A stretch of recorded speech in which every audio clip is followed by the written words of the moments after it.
Alright, y'all, my name is Cody. I'm here with the Emerald Coast Science Center, and today we are going to be talking about a really cool subject. We are going to be talking about the sun. And so, the sun is really, really important for us, right? It gives all life on Earth.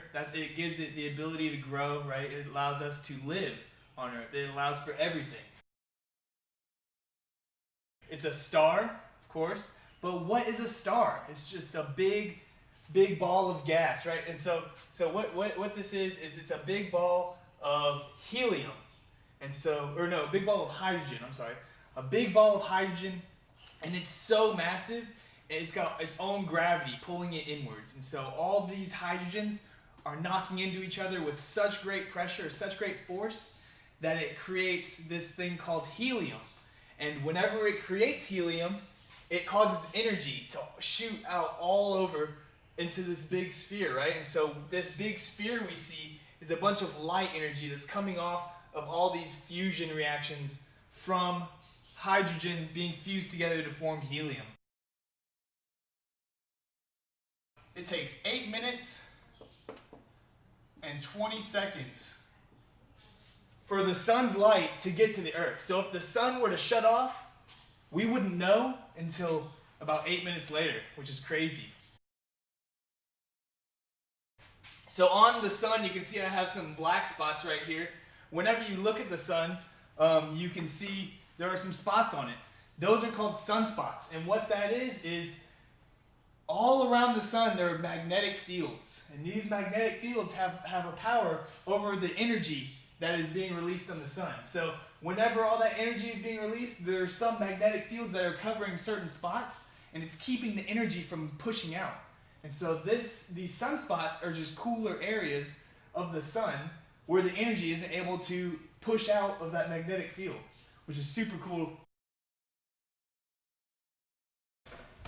So the sun has a really, really strong force of gravity, right? That's what's putting all those hydrogen atoms together to form helium. That's what's giving it its energy, the gravity pulling it inwards. And so all these planets around it are going to circle around the sun because of that gravitational pull. And so the sun allows for all the planets to be here. It allows for there to be water on Earth. It allows there to be an atmosphere, rings. So however close the planets are to the sun determines these things. So let's say for Mercury. Mercury is the closest planet to the sun. It has no atmosphere. It has no rings. It doesn't have a moon. It doesn't have anything like that because the sun's so strong it would just suck it right up into it, right? But then once we get a little bit further away, like to Venus right here, Venus is the second planet closest to the sun. It's just far enough away that it's able to have an atmosphere. And so I have Earth right here. And one thing you can notice is Earth is kind of tilted, right? So Earth has this natural tilt to it as it is circling around the sun. And this is going to give us the seasons, right? And so whenever I have the sun shining on the Earth, so this is the sun, my flashlight over here is the sun, y'all. So the northern hemisphere is pointed towards the sun, right? It's got all that sun, all that light.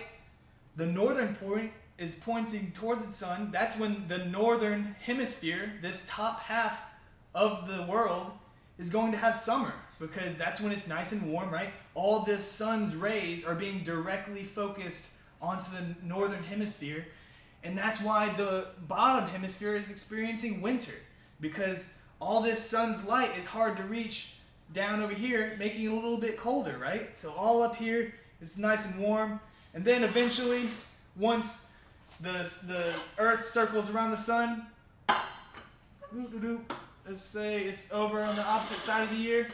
See, now we have the lower portion of the hemisphere, the southern hemisphere, pointing towards the sun, right? So it was over here with the northern point facing. Now it moved over and the southern point is facing. So now the southern hemisphere is experiencing summer and the northern hemisphere is experiencing winter.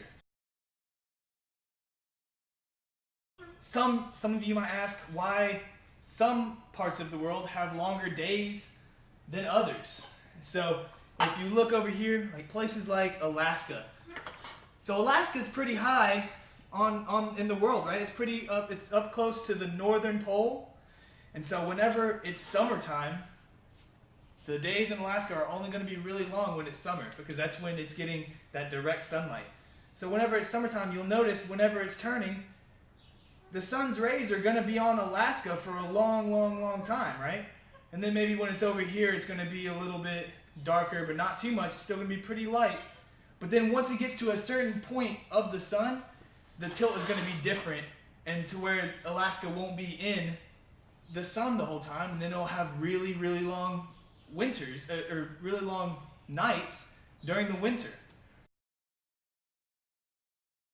Alright, and so one of the last things I wanted to talk about was how the sun affects us personally, right? So, see the sunscreen right here? We use this to protect the sun's rays from hurting us, right? And so what happens when we get sunburned or we get a nice tan? So a tan is the body's way to fight damage coming from the sun. So whenever the sun's rays are coming down, the light is so tiny that it's able to go through our skin down to the bottom layers of our skin. It can get in our DNA. And when it gets into our DNA, it kind of causes little blockages, and then that can cause problems later on whenever the DNA tries to replicate and a whole bunch of different stuff. So what the body does is it produces melanin. Melanin is a natural chemical produced by melanocytes, which is a type of cell, and it causes your skin to turn dark, and it keeps the sun's rays from getting too far deep to where it can get into your DNA and hurt you, right? Something we also use is the sunscreen. So the sunscreen has chemicals in here that can coat our skin and protect the UV rays from getting past our skin, which in turn will protect us, right?